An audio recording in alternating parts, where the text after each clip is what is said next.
عمومی اصطلاح میں تو معجزات نبوی سے مراد حضرت محمد صلی اللہ علیہ وآلہ وسلم کے معجزات ہیں، مگر معجزے کا کسی بھی نبی کی ذات سے وقوع ہونا اس نبی کا ہی معجزہ کہلائے گا۔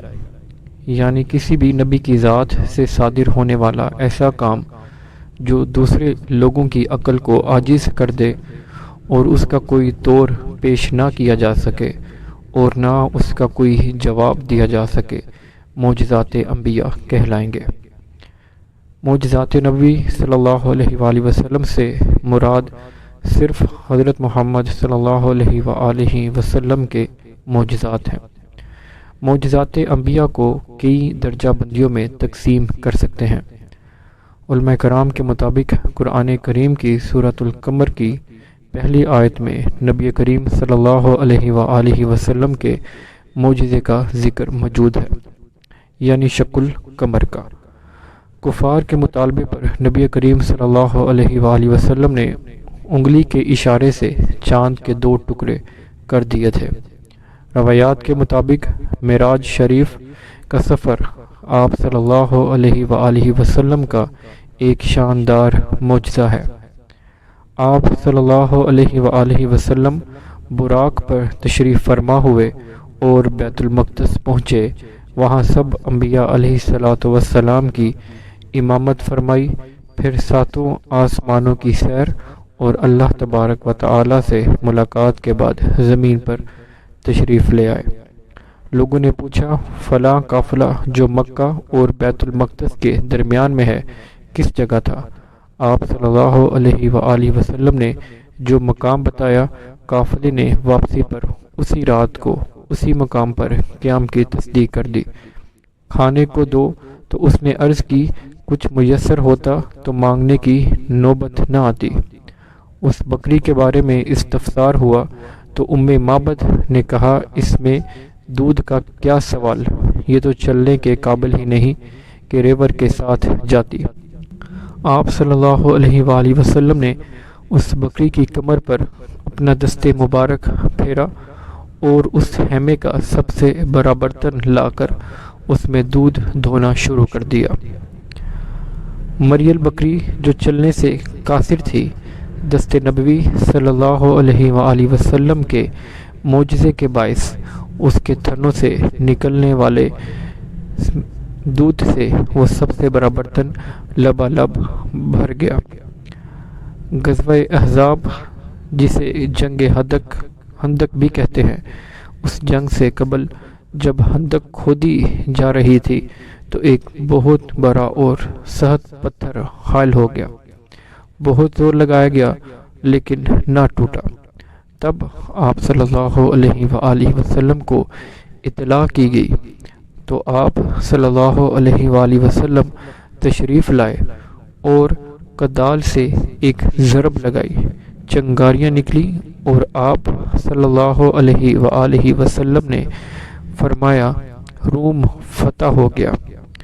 پھر دوسری ضرب لگائی، چنگاریاں نکلی اور آپ صلی اللہ علیہ وآلہ وسلم نے فرمایا، ایران فتح ہو گیا۔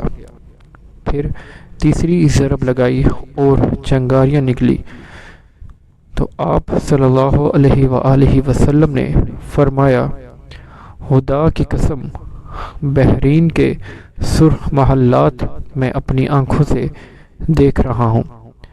بعد میں آنے والے دنوں میں روم اور ایران تو بہت جلد فتح ہو گئے اور روم کے بھی متعدد علاقے زیر اسلام آ گئے، صرف قسطنطنیہ کا شہر باقی رہ گیا۔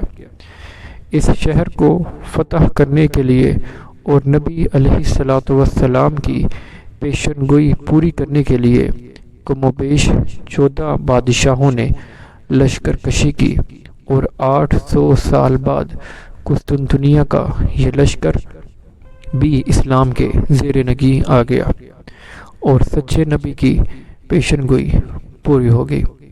غزوہ خندق کے موقع پر جب سب نے پیٹ پر پتھر باندھ رکھے تھے تو ایک صحابی رضی اللہ تعالی عنہ اپنے گھر گئے اور بکری کا بچہ ذبح کیا اور ساتھ ہی گھر والوں کو میسر آٹے سے روٹیاں پکانے کا کہہ کر آپ علیہ الصلوۃ والسلام کے پاس حاضر ہوئے اور کان مبارک میں عرض کی کہ صرف 7 سے 8 افراد کا کھانا تیار ہے، تشریف لے آئیے۔ تو آپ صلی اللہ علیہ وآلہ وسلم 60-70 افراد کے ساتھ پہنچ گئے۔ اس صحابی کے چہرے پر پریشانی کے آثار ہوتا دیکھ کر آپ صلی اللہ علیہ وآلہ وسلم نے ارشاد فرمایا، تھالی ہٹائے بغیر سالن نکالتے رہو اور اوپر سے رومال ہٹائے بغیر روٹیاں نکالتے رہو۔ اس طرح اس 7-8 افراد کے کھانے کو 60-70 افراد نے سیر ہو کر تناول کیا، اور مہمانوں کے چلے جانے کے پر پہلے جتنا کھانا پھر بھی باقی رہا۔ آپ صلی اللہ علیہ وآلہ وسلم کے دست مبارک میں شفا تھی۔ غزوہ خیبر کے موقع پر جب حضرت علی رضی اللہ تعالی عنہ آنکھوں کی تکلیف میں مبتلا تھے تو آپ صلی اللہ علیہ وآلہ وسلم نے اپنا لعاب دہن حضرت علی رضی اللہ تعالی عنہ کی آنکھوں میں لگا دیا۔ اس کے بعد تا حیات حضرت علی رضی اللہ تعالی عنہ کی آنکھوں کی تکلیف سے محفوظ رہے۔ ایک بار دودھ کے بڑے چھوٹے سے کٹورے میں آپ نے اپنی انگلیاں ڈالی اور اس پیالے سے منہ لگا کر سب اصحاب صفہ نے دودھ پیا، اور پھر بھی اس پیالے میں اتنا ہی دودھ باقی تھا۔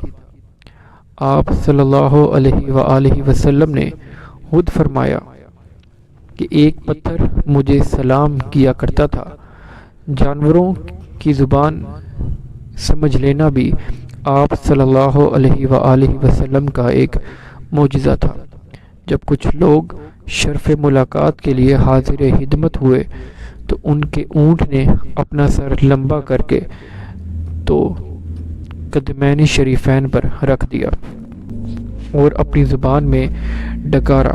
آپ صلی اللہ علیہ وآلہ وسلم نے فرمایا، یہ مجھ سے شکایت کر رہا ہے کہ تم اس سے کام بہت لیتے ہو، کھانے کو کم دیتے ہو اور تشدد بھی کرتے ہو۔ وہ لوگ کم و بیش 2 ماہ بعد اس اونٹ کو پھر لائے اور آقا علیہ الصلوۃ والسلام کی خدمت اقدس میں پیش کر کے عرض کی، اس دوران میں ہم نے اس سے کوئی کام نہیں لیا اور صرف کھلایا اور پلایا ہے۔ تو آپ صلی اللہ علیہ وآلہ وسلم نے اس کی صحت دیکھ لیں اور اجازت ہو